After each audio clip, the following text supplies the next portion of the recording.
There's a question that remains as you look across the Silicon Valley and other CEO landscapes. Oh. Why are so many CEOs Indian? Well, I mean, they do have over 1/7 of the population. That is a lot of people. But is it disproportionate to the number of people they have? They have even more than they should? Let's find out. India. Why are you guys seeing? That's a great intro. That's how you intro a YouTube video. Welcome to why so many CEOs are from India. Another reaction right here, right now. We're gonna learn why all these companies, they're just like, let's hire some Indians. I do know one Indian CEO, and his name goes something along the lines of Tata. Tata's business empire. Yes, we've reacted to that. So we know him, and he was a generous man. So maybe other CEOs from India are generous as well. And I've seen the Indian Google CEO have to deal with some boomers asking him questions about Google that are like very obvious, and he's like, it doesn't pop up because people don't search for that. It's what people search the most. Yeah, I've seen a clip like that. Why are so many CEOs? Let's check this out. If you enjoy, subscribe, like the video. We got more videos coming soon, so check them out, sub, and check out our travel channel. We're traveling. We might be coming to India eventually, so we'll try. That's what they'll be posted on. Yeah. Anyways, let's do this. Here we go.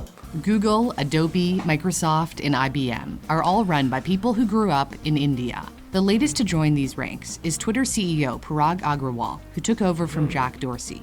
People originally from India make up 1% of the total US population, yet about 6% of Silicon Valley's workforce. So why are there so many tech CEOs who hail from India? When Satya Nadella took over as CEO of Microsoft in 2014, the company was in bad shape. Bill Gates was reportedly an angry and difficult boss. His successor, Steve Ballmer, apparently wasn't any better. Microsoft was also a dinosaur. Come on, guys. It had failed to innovate. For example, it lost the smartphone battle to Apple. Along comes Nadella, an engineer who rose through the ranks of Microsoft to become the CEO. Nadella changed the culture of the company. He made it clear anger and yelling weren't welcome. He also sought to make Microsoft relevant. We now need to make Microsoft thrive in a mobile-first and a cloud-first world. Under his direction, Microsoft moved its software to non-Windows devices and expanded its cloud business, Azure. That innovative spirit of problem-solving was bred in his native country. India is home to nearly 1.4 billion people. It's the second most populous country on Earth after China, and is expected to overtake China as the most populous country in a few years. I like that guy. It is expected to overtake China as the most populous country in a few years. Although India has made remarkable progress, poverty is still a major challenge. Nearly a quarter of the population lives below the poverty line of $1.90 a day, according to the United Nations Development Program. They face corruption, poor infrastructure, and limited opportunities. So they learn to be resilient, adapt, and overcome endless obstacles. This leads them to be problem solvers, a key asset in any corporation. Sundar Pichai has had to solve many problems after taking over at the helm of Google in 2015, at a time when big tech is being scrutinized over the power they hold. He became the archetype of a kinder, calmer, gentler leader in tech. Pichai earned an engineering degree at one of the Indian Institutes of Technology. The IITs are kind of like the Indian equivalent of MIT, with an even lower acceptance rate, reportedly of 1 or 2%. After Pichai graduated, his ticket to America came in the form of a master's at Stanford. Going to a top grad school in the States is how many Indians land up in the land of opportunity. They appear to follow this well-trodden path. They did their undergrad at a great school in India, got a master's in the US, where they studied STEM, science, technology, engineering, and mathematics. Seems like it would be a bit More than hard. half of all international students in America pursued a STEM degree in the past academic year.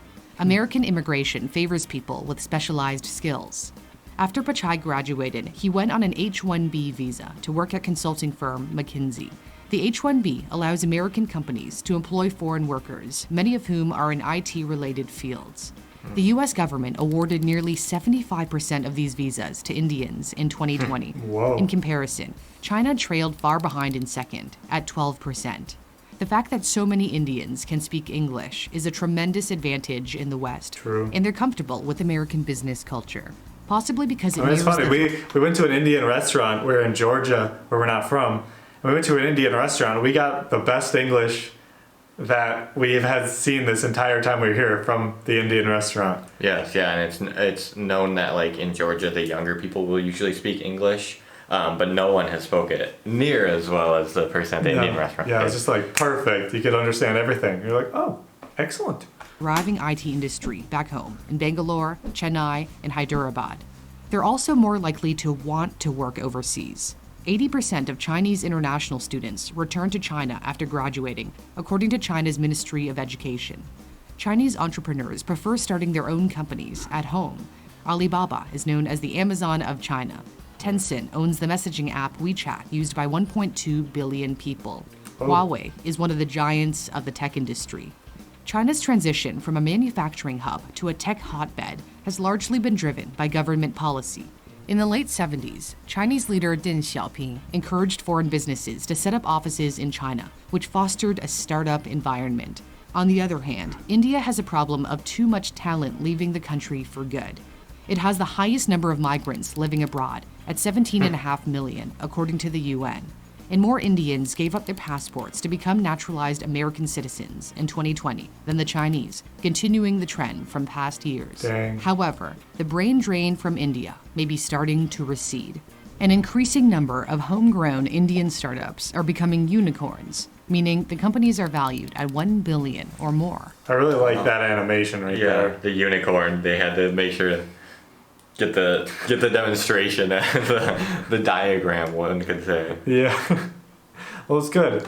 Brain drain's never good. It always hurts the company or the countries that are developing. Suddenly, the other countries are like, oh, we're going to take that. But now Indians are like, no, we stay.